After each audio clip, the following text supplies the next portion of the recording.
मंडळी, आपल्या हिंदू धर्मात मृत व्यक्तीच्या वस्तू घराबाहेर फेकून दिल्या जातात किंवा एखाद्याला दान केल्या जातात।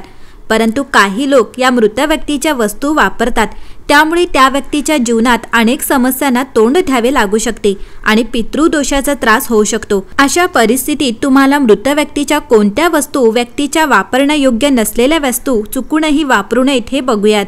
मृत व्यक्तीचे घड्याळ वापरू नये असे मानले जाते। अशी चूक केल्याने आत्मा आकर्षित होतो, तसेच व्यक्तीला मृत व्यक्तीचे स्वप्ने पाहावी लागतात, म्हणून मृत व्यक्तीचे घड्याळ वापरण्यास मनाई आहे।